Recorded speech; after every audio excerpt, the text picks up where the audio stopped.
Cassie asks, I would like to know how people spend their time in South Korea. Like here in Australia, sometimes people stay home and be lazy. Some families like to go out for family bonding time and much more. So how do most Koreans spend their holidays, weekends, and just days off in general? you forgot the part where she says, ooh, you're so nasty.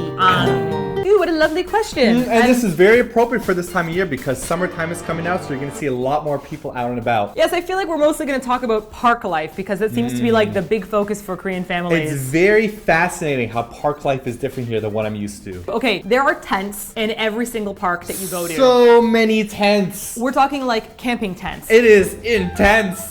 Oh boy. Can you say anything else about that? I am very content with all the sensuality. Yeah, okay, good try. But seriously, I mean, a normal tiny park near your apartment has tents everywhere. People will bring their own tents into the park to camp. But it's not like camping, like where you go on like a 3-day adventure. Because when I used to think about tenting in North America, you have to be Tenting like, in North America. woo, woo, woo. Not that kind of tenting, like going camping with a tent. Whenever you use a tent, you have to be in the middle of like Flin-Flon nowhere, and you have to like nail your tent in, and you have to have your anti-bear rifle with you because you're one with Mother Nature at that time. You gotta pour the food up into like a little above the branch to keep animals from eating it. But it's like here in South Korea, you go to like a normal park in the city. It's like you want your little square of land so you can enjoy it with your family. You put down a tent, you're like, this is my little square and I'm gonna sit here because it becomes very popular. So many people come there. Yeah, I mean, if you go to the Han River, good luck because in this time of year, you're just gonna have tents everywhere. Like you can't even play on the grass. Like let's play a pickup game of football or soccer. Impossible. They also have a lot of those little fold-out blankets that families bring, and you don't actually have a lot of grass to deal with, so people are using like little foam spongy mats, and they're laying it out on like the cement or underneath like the pine tree area. Meanwhile, there's a little piece of grass that no one's actually sitting on because you're not allowed to sit there. And also like a lot of people bring their own little picnics, so like they'll bring food and just like go picnicking in a tent. Or what's even cooler about that is that if you're in a park and you forgot to bring some food, you could just order delivery and the scooters will like drive right up to you and you'd be like, oh hey scooter guy, it's me that ordered the fried chicken. It's pretty fantastic. Awesome. Fried chicken in a tent in the middle of Central Park. Yeah, so that's pretty much like a family activity. Like I've seen some couples do that, but I feel like that's more like young families with their like little bubble guns and flying kites. Kites? I've never seen so many people fly kites. There is like a kite flying culture in Korea. Now if you want to take your date to the park rather than your family to the park, then what we also see a lot of in the parks is a lot of couple bikes. Yeah. It's so sweet. So many people on their couple bikes and except you see the guys in the front. The guys are hauling ass and the girls are like, oh my god. Like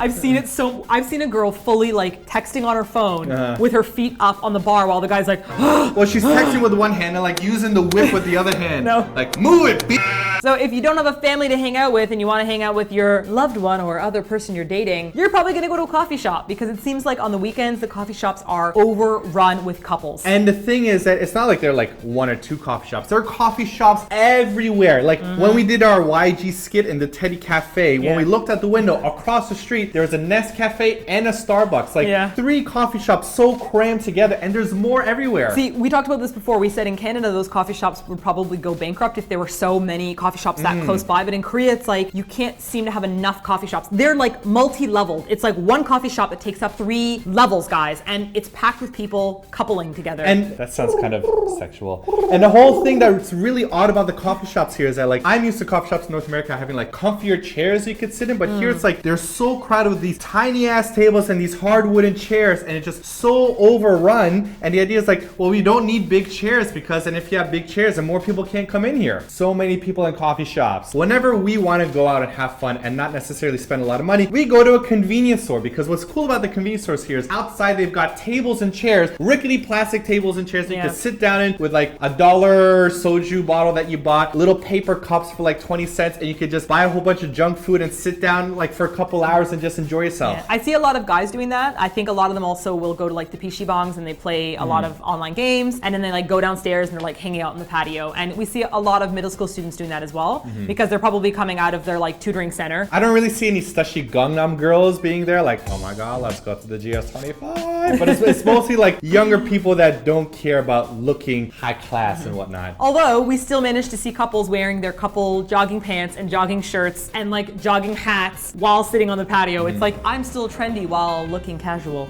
Third thing that we wind up seeing a lot of people do is going to the malls and department stores, especially on the weekend. These things are crammed and crowded. Yeah, one thing that I forgot to mention about malls is that they're usually vertical in Korea. Right. I completely forgot about that. Yeah, so, it's not like a giant like horizontal strip which you walk around. Like they're like 7 or 8 stories, sometimes 12 stories of like a whole bunch of different stores. Most of the ones we go to are like 14 floors high. And the 14th floor is usually like a movie theater. So there's like a movie theater upstairs. And below that you have like all the sections divided up. And they usually have one level that's dedicated to like kids. So there's a mall near our home with this like Pororo Land. Pororo Land. And He's even though I'm far too old for it, I really want to go to Pororo Land and enjoy some Pororo ice cream and go on the little Pororo train. Yeah. The little Pororo trains. It's like Latte World, like the theme park, but it's like a mini version for children. So it's kind of cool because like parents can hang out in a mall and like dump their kids off and then be like, have Take fun. my children while I go buy stuff. I was gonna say, have fun, Jimmy. I'm like, how many Jimmy Koreans do you know? Jimmy. Jimmy. I don't think there's many Jimmys. Although Jimmy would be a cute Korean name. I know. Jimmy. So if you're gonna visit Korea in the summertime coming up soon and you want to see a little slice of like Korean free time and family life, I would recommend heading to the Han River. You can rent a bike while you're there. Perhaps you should spend $30 and buy yourself a tent and hang out with your friends, drink some food, eat some drinks. You know what I'm saying. No one caught that. It's fine, it's fine. So that's it for this week's TLDR. If you have a question for next TLDR, leave your question in the comment section below. Or check out the questions already asked and you can thumb them up to draw them to our attention. And don't forget to subscribe for more TLDRs where we tell you about tents and camping. Yeah, okay. I really wanted to get that Iron Man tent we saw at Home Plus. Guys, it's like a kid's tent. It's like $30 and it's tiny. How am I going to fit in that thing? You will fit in it, and we're gonna bring Spudgy and Memers, and the whole family is gonna go to the Han River, and we're all gonna camp out in this little tent for the day, and it's gonna be awesome. 1, 2, 1, 2, 3. Happy birthday to you. To you. Sing a chuga. Hamnida. Hamnida. Happy birthday to Hind. Happy birthday to you. To you. Hind, we heard it was your birthday on June the 8th, and your best friend wanted us to send you this special message. Simon, cue the special music while I send the message. You ready?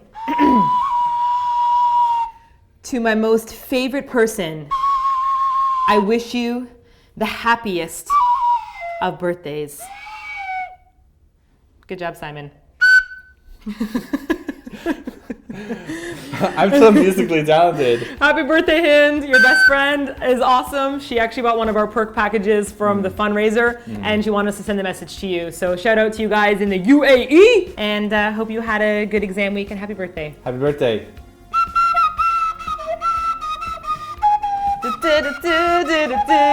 Happy birthday.